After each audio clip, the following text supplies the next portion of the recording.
ബീഹാറിൽ വീണ്ടും പാലം തകർന്നു. സിവാൻ ജില്ലയിലുള്ള പാലമാണ് തകർന്നത്. നിതിൻ അംബുജനാണ് ഡൽഹിയിൽ നിന്ന് വിവരങ്ങളുമായി ചേരുന്നത്. നിതിൻ, വീണ്ടും ഇതേപോലെ ഒരു സംഭവം ആവർത്തിക്കുന്നു. സിവാൻ ജില്ലയിലെ പാലമാണ് തകർന്നതെന്ന് മനസ്സിലാക്കുന്നു. എങ്ങനെയാണിത് സംഭവിച്ചത്? കൂടുതൽ വിവരങ്ങൾ. ക്രിസ്റ്റീന, കഴിഞ്ഞ ഒരാഴ്ചക്കിടെ രണ്ടാം തവണയാണ് ബീഹാറിൽ പാലം തകരുന്നത്. അരാരിയയിൽ 12 കോടി ചെലവഴിച്ചൊരു പാലം, നിർമ്മാണത്തിലിരുന്ന പാലം കഴിഞ്ഞ ദിവസം തകർന്നിരുന്നു. ഇതിനു പിന്നാലെയാണ് സിവാൻ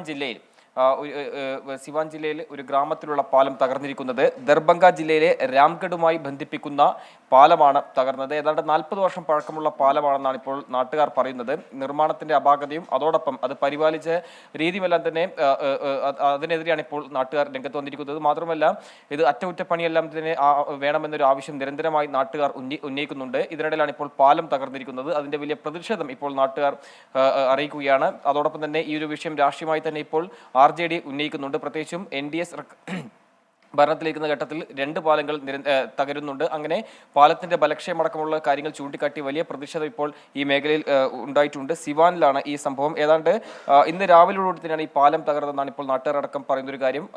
55 സെക്കൻഡ് ദൈർഘ്യമുള്ള വീഡിയോ പുറത്തു വന്നിട്ടുണ്ട്. ഈ വീഡിയോയിൽ നമുക്ക് കാണാം പാലം പൂർണ്ണമായും അത് ഗണ്ഡക്കനാലിലേക്ക് പതിക്കുന്ന ഒരു കാഴ്ച നമുക്ക് കാണാം. ഗണ്ഡക്കനാലിനെ കുറുകെയുള്ള പാലമാണ് ഇപ്പോൾ പൂർണ്ണമായും തകർന്നിരിക്കുന്നത്. നമുക്കറിയാം, ബീഹാറിലടക്കം ഇത്തരമൊരു സംഭവം ഉണ്ടായാൽ ഒരു ഗ്രാമങ്ങൾ തമ്മിൽ ബന്ധിപ്പിക്കുന്ന ഒരു പ്രധാനപ്പെട്ട പാലം തകർന്നാൽ പിന്നീട് അവരുമായി യാതൊരു തരത്തിലും ബന്ധം വെക്കാൻ സാധിക്കാത്തൊരു സാഹചര്യം ഉണ്ടാകും. അതുകൊണ്ട് തന്നെ ഈ പാലം എത്രയും പെട്ടെന്ന് പുനഃസ്ഥാപിക്കണം എന്നൊരു ആവശ്യമാണ് ഇപ്പോൾ നാട്ടുകാർ ഉന്നയിക്കുന്നത്.